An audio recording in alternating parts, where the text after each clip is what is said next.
All right, welcome back to the channel, guys. I hope you're all doing great.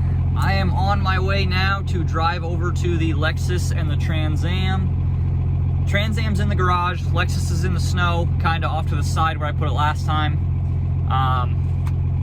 But these little bad Larrys showed up. Just in case you guys don't know, through that bag, we got knock sensors for the Lexus. So that will basically unneuter the car so it actually has a little bit of power again. And I don't really want to wait. I'd rather just go do it. As you can see, it's pretty rainy out though, and it's supposed to start raining hard for the rest of the day here in like an hour or two. So I'm gonna go over, start the Trans Am, pull it out of the garage, because snow is not gonna hurt it, you know, and most of the snow is melted actually for the most part. It's not horrible. So I'm gonna pull it out, put it to the side, pull the Lexus into the garage so I have a dry place to work on it and get to work on the knock sensors. Hopefully I can get them all done today. There's the Lexus, there's the Pontiac, here's all this crap in the middle. I'm gonna shovel all this out. Anything I can't shovel, it's all pretty soft. I can shovel all that. I was gonna say anything that I couldn't shovel, I'm just gonna run over with my pickup truck, but should be fine. So yep, I'm gonna pull the Trans Am out, put it like right there or something, pull the Lexus in and get to work.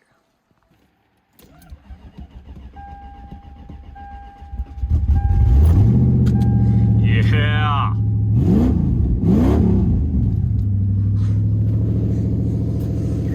All right, let that warm up.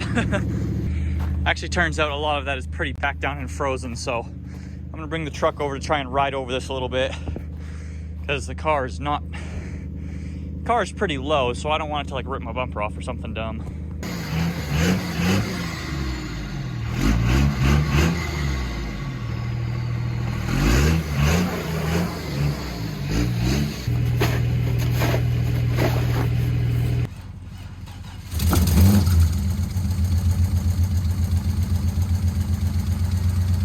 So we're gonna let the Trans Am warm up for a second. Hopefully it goes smoothly. Once I get it over that little hump, I'm not too worried about anything else. I just don't want it to slide and hit the fence of the garage, but should be all right. I think we'll get it right over that, and then we can move it out of the way and get to working on the Lexus.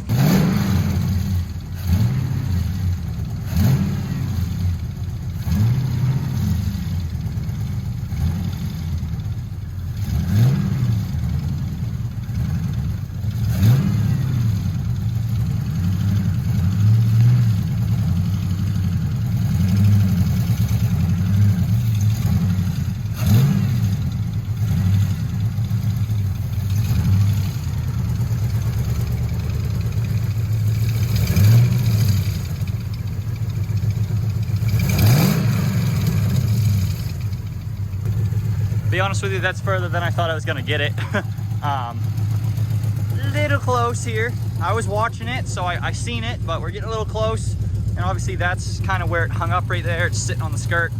Well, it's sitting on the underbody of the car, so I'll just get my rope out and give it a light little tug with the truck so it gets over that hump, and that'll actually clear the way a little bit more for the Lexus as well, so works out.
As you can see, the car just travels sideways the entire time. I was trying to move it over to the left as much as I could.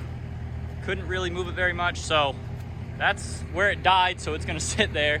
And now this kind of smoothed things out. I think we'll be able to get the Lexus in. Ideally, I really want to back the Lexus in, but I don't think that's gonna work. I think we're just barely gonna have to squeeze in here. It's gonna be tight, but we're gonna just pull it in straight and call that good. I think I softened this up a little bit though, so I can shovel a little more.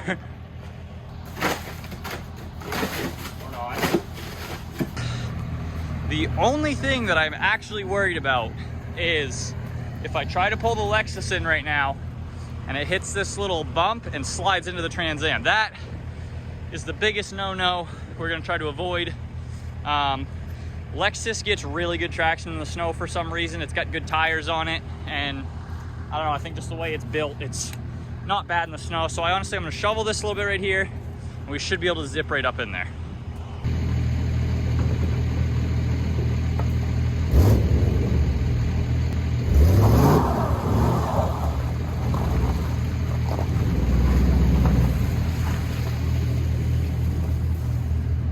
I'm gonna fill up this tire with air real quick. It's still on the bead, but it's very low, so I'm gonna fill that up real quick.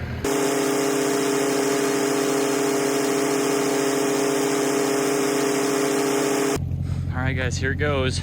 Let's see what happens.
There we go, it's a beautiful thing.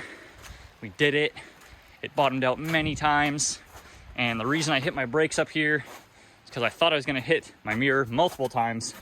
She got really close to this wall, so I'm trying to not do that, but it is indeed in. So I'm gonna let it cool off for a second and get to work.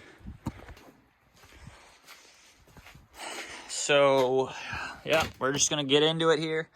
Got our knock sensors up top. I have no idea how long this is gonna take me. It could go really smooth really quick and I could have this all done today, or it could be a friggin' 3-week process. I don't really know.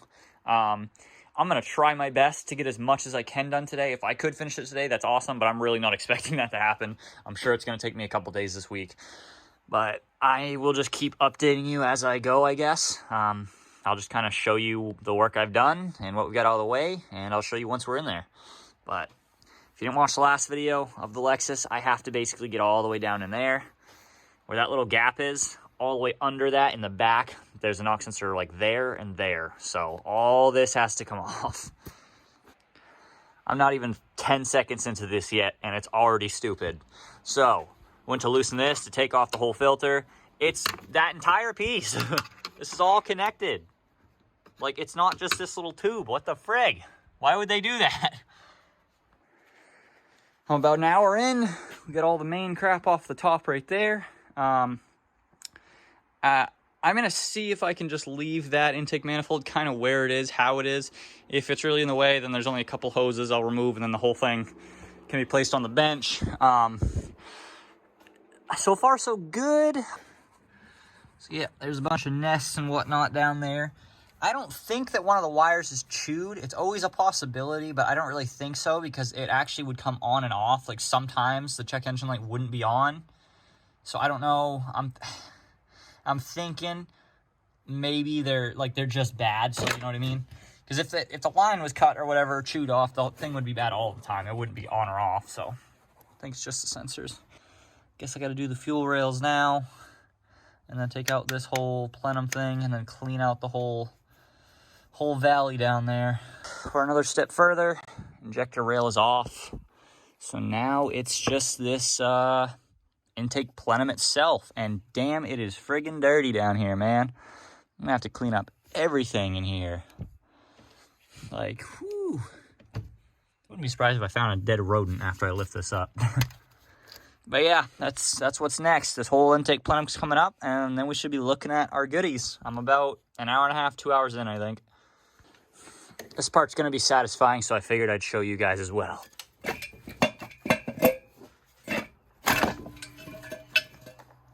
Wow. All right, she's going to need some vacuuming. Whew. There we go. Everything's all off. Hot damn, dude. There's the bolt I dropped earlier. Gonna need that. Wow. Obviously, we're going to have to vacuum down in the valves and everything now, because there's dirt. But yes, these little wires right here, they go to the knock sensors that are somewhere down there. And obviously, this is the starter right here on this bad Larry, so that's why people complain a ton when the starters go on these cars. I don't think they're known for going. Like, I don't think it's a common thing for the starters to go, but when they do, it's a lot of work to fix it. So I'm gonna go get a trash bag, I guess, so I can start scooping this stuff out by hand, and then I'm gonna vacuum the rest. But oh, just bumped my head. Not bad though. Took me, I think, like 2 hours roughly to actually get down to it. So not horrible, but depends on how it goes back together. It might take longer to put back together than it would to take it apart. So that's a lot, dude. That was a lot of stuff in there. I guess I was wrong though. It was because the wire was chewed. It's right here, not connected. So obviously, since we're here, I'm still gonna do the knock sensors. We got new ones to put in. We're gonna put them in, but I think I might just have to get a whole new harness right here for that. I don't think I'm gonna be able to rig that up. So I'll have to probably just hop online and buy a knock sensor harness and wait a couple days for that to come in, I guess. I'm gonna give this all a vacuum, but oh, yep. So that's why though, things chewed right up, not connected at all. So there's everything all cleaned out. Not perfect, but way better than it was before. I cracked these bad Larrys loose, so these are ready to be switched out. Only problem is I tried to look for this harness online and I cannot find the damn harness. But I mean, to be honest with you, it's just one wire and it's chewed. So I think if I just kind of do my own little thing here and I connect it, I think I can, well, this one's pretty jacked up. That's the one that's chewed off. I think I can make it work though, honestly. Might be kind of rough, but I think I can make it happen. And before I put them in, I can probably just turn the key on and make sure they're getting power, I guess. Other than that, I don't really know what to do. But I am not gonna friggin' sit here and try to wait, because even if I do find a harness, I gotta wait like another week or two for it to show up. And I just don't want to wait in general. And like I said, I don't know if we'll be able to even find one. So I think I'm gonna just find a way to make it work, pretty much. Yeah, screw that in there. Oh, that looks so nice. Love seeing that in there. Oh yeah, dude, good as new. Burnout sensors right there.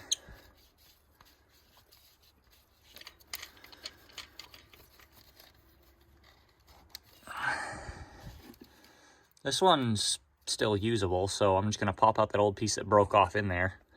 Then I can clip that one on, and then like I said, pretty much just find a way to reattach that and see if I can make it work. Those look so satisfying there though. Nice new knock sensors.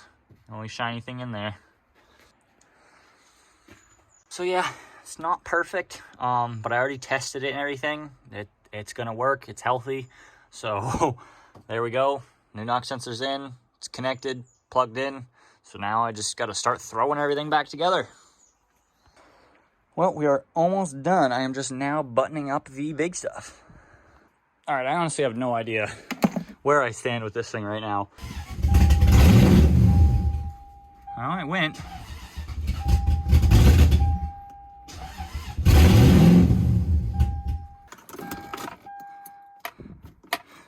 Stupid battery cable, dude.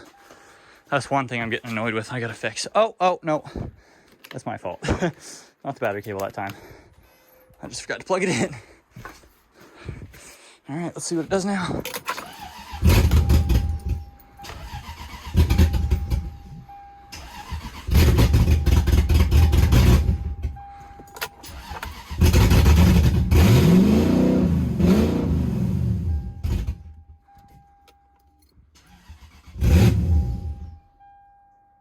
Uh-oh, I hear fluid.